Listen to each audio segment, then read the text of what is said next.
ગોવર્ધનનાથ કી જય, બાળકૃષ્ણલાલ કી જય।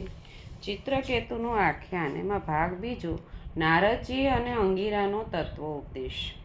તો શ્રી સુખદેવજી બોલ્યા કે નારદજી અને અંગીરા ઋષિ મળદાની પાસે મળદાની પેઠે પડેલા અને શોકથી હારેલા ચિત્રકેતુ રાજા પાસે આવ્યા અને કહેવા લાગ્યા કે હે રાજેન્દ્ર, તું જેને માટે શોક કરે છે તેની સાથે તારે શું સંબંધ હતો? કદાચ તું કહીશ કે પિતા પુત્રનો સંબંધ છે, પણ તું વિચાર કે આ સૃષ્ટિમાં કોણ કોનો સંબંધી હતો? અગર થશે અને હશે। જેમ નદીના પ્રવાહના વેગથી રેતી એકઠી થાય છે અને જુદી પડે છે, તેમ કાળચક્રના વેગથી પ્રાણીઓ એકઠા થાય છે અને જુદા પડે છે। ઈશ્વરની માયાથી પ્રેરાયેલા પ્રાણીઓથી ઉત્પન્ન થાય છે અને કોઈ વેળા થતા પણ નથી।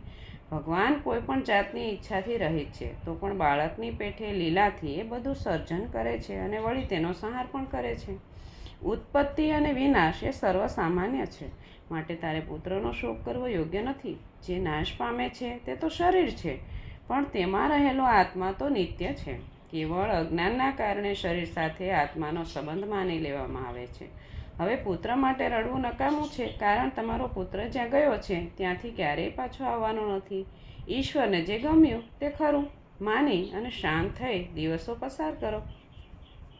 તો બ્રાહ્મણોના વચનોથી ચિત્રકેતુ રાજા આશ્વાસન પામ્યો અને બોલ્યો કે આપ બંને કોણ છો? મને લાગે છે કે આપ અવધૂતના વેશે ગુપ્ત રહી અહીં આવ્યા છો, કારણ બ્રહ્મનિષ્ઠ પુરુષો મારા જેવા ગ્રામ્ય બુદ્ધિ મનુષ્યને બોધ આપવા જ આપ પૃથ્વી પર વિચરો છો। તો અંગીરા ઋષિ બોલ્યા કે હે રાજન, પુત્રની ઈચ્છાવાળા તને પુત્ર આપનાર હું અંગીરા ઋષિ છું, અને આ બ્રહ્માના પુત્ર સાક્ષાત નારદ ઋષિ છે। તને પુત્રના શોકથી અજ્ઞાનરૂપ અંધકારમાં ડૂબેલો જાણી તારા પર કૃપા કરવા આવ્યા છીએ। તું તો શ્રી હરિનો ભક્ત છે, તારે શોક કરવો યોગ્ય નથી।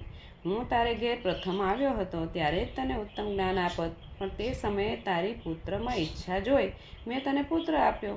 હવે પુત્રવાળાઓને કેવો સંતાપ થાય છે તે તું જાતે અનુભવી રહ્યો છે। શાસ્ત્રમાં પુત્ર 4 પ્રકારના બતાવ્યા છે। પહેલો શત્રુપુત્ર, બીજો ઋણાનુબંધી પુત્ર, ત્રીજો ઉદાસીન પુત્ર અને ચોથો સેવક પુત્ર। તો શત્રુપુત્ર એ પૂર્વજન્મનો વેરી હોય તે પુત્ર તરીકે આવીને માત્ર દુઃખ જ આપે। તો બીજો છે ઋણાનુબંધી પુત્ર, તો એ પૂર્વજન્મનો લેણદાર માંગણું ઋણ વસૂલ કરવા આવે, વસૂલાત પૂરી થાય એટલે ચાલ્યો જાય। તો ત્રીજો છે ઉદાસીન પુત્ર, જે કાંઈ માગે નહીં અને કાંઈ આપે પણ નહીં, તેને લેવા દેવાનો કોઈ સંબંધ નથી। તો ચોથો છે સેવક પુત્ર, જે પૂર્વજન્મમાં કોઈની સેવા કરી હોય તો તે બદલો વાળવા પુત્ર રૂપે આવીને સેવા કરે। આ તારો પુત્ર સેવક શત્રુપુત્ર ગણાય। આ પ્રમાણે નારદજીએ 4 પ્રકારના પુત્રો વિશે સમજણ આપી અને તેમના દ્રષ્ટાંત આપીને ચિત્રકેતુ રાજાને સમજાવે છે। આ તમારો પુત્ર શત્રુ તરીકે આવેલો, તે મરણ પામ્યો, તેથી તમારે આનંદ માનવો જોઈએ। તો નારદજી બોલ્યા કે આ રહસ્ય તું મારી પાસેથી સાવધાન થઈ સ્વીકારી લે કે જેને ધારણ કરનારો તું 7 દિવસમાં શેષ ભગવાનના દર્શન કરીશ। હે રાજન, જેમના ચરણ મૂળને શરણે જઈ પૂર્વકાળના શંકર આદિ મહાપુરુષો આ દેવી રૂપ ભ્રાંતિ તજીને તત્કાળ જેની સમાનતા તેમજ જેનાથી અધિકતા ક્યાંય મળતી નથી, તેઓ તેમનો પરમ મહિમા પામ્યા છે, માટે તું પણ તેમનો એ મહિમા પામીશ। બોલ ગોવર્ધનનાથ કી જય, બાળકૃષ્ણલાલ કી।